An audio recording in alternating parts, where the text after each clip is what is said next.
Hello students, welcome to Aarti education world. आज हम 14 दिनांक की हिंदी वर्कशीट को समझेंगे और उनके प्रश्नों के उत्तरों को समझेंगे कि कैसे होगा। इसका विषय है वाक्य और उसके भेद। तो सबसे पहली बात ये आ जाती है, वाक्य होता क्या है। वाक्य सार्थक शब्दों का एक ऐसा समूह है जिससे कोई समझ, भाव या विचार प्रकट होता है, जिससे हम कोई विचार प्रकट करते हैं। ठीक है, अब इसके भेदों पर आ जाते हैं। वाक्य के कितने भेद हैं? तो सबसे पहले इसके जितने भेद हैं वो आपके कुल मिलाकर 8 भेद बनते हैं। सबसे पहला विधानवाचक वाक्य। अब विधानवाचक वाक्य क्या होता है? विधानवाचक ऐसे वाक्य होते हैं जिसमें कार्य, वस्तु या स्थिति के बारे में सामान्य जानकारी दी जाती है।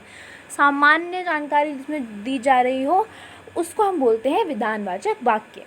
जैसे उदाहरण के तौर पर हम ले लेते हैं, बच्चा क्रिकेट खेलने जा रहा है, या मैं बोल दूँ मैं गाज़ियाबाद जा रही हूँ, तो ये साधारण वाक्य है। अच्छा, अब हम दूसरे भेद पर आ जाते हैं, वो होता है आपका निषेधवाचक वाक्य। निषेधवाचक वाक्य वो वाक्य होते हैं जिन वाक्यों में किसी कार्य के ना होने अर्थात उसका निषेध होता है। किसी कोई कार्य अगर नहीं हो रहा है, अगर नहीं लिखा जाए ना, अगर आपको वाक्य में नहीं दिख जाए, मतलब कौन सा वाक्य है? निषेधवाचक वाक्य है। जैसे इसमें आप देख लो, तुम हमारी बात नहीं सुनोगे, तुम हमारी बात नहीं सुनोगे, इसमें नहीं है। नहीं नहीं से ही पता चल जाता है कि कौन सा वाक्य है? निषेधवाचक वाक्य, कार्य का अपूर्ण होना। तीसरा जो हमारा भेद आ जाता है वो आ जाता है आज्ञावाचक वाक्य। इसके तो नाम से ही पता चल रहा है, आज्ञा देना, जिसमें जिस वाक्य में आज्ञा दी गई हो। जैसे हमने बोल दिया सब अभी बाहर आओ, अभी बाहर आओ, तो हम क्या दे रहे हैं? हम ऑर्डर दे रहे हैं कि अभी बाहर आओ या यहाँ बैठो। तो ये क्या हो गया? ये आपका हो गया आज्ञावाचक वाक्य। चौथा हमारा भेद आ जाता है वाक्य का विस्मयवाचक वाक्य। विस्मयवाचक वाक्य क्या होते हैं? अब विस्मयवाचक वाक्य वो वाक्य होते हैं जिसमें विस्मय, खुशी, दुख, घृणा आदि का पता चलता है। ठीक है, जैसे मैंने उदाहरण के तौर पर ले लिया, शाबाश ऐसे ही अच्छे अंक लाते रहो, तो इसमें क्या है? इसमें खुशी हो रही है। ठीक है, ये ऐसे को बोलते हैं हम विस्मयवाचक वाक्य।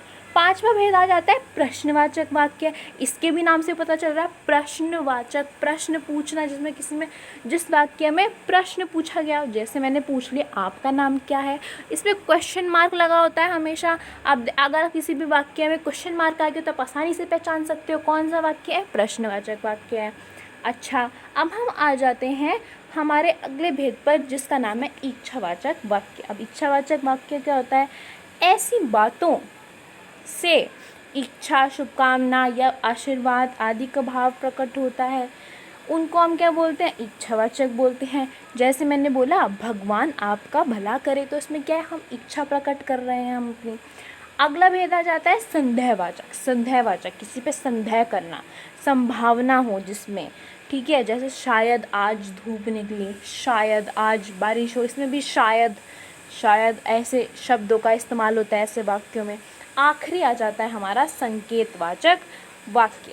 संकेतवाचक क्या होता है? जिसमें एक कार्य दूसरे कार्य पर निर्भर होता है, निर्भरता होती है। जैसे हमने बोला यदि परिश्रम करते होते तो फेल ना होते, यदि तो लगा होता है इसमें।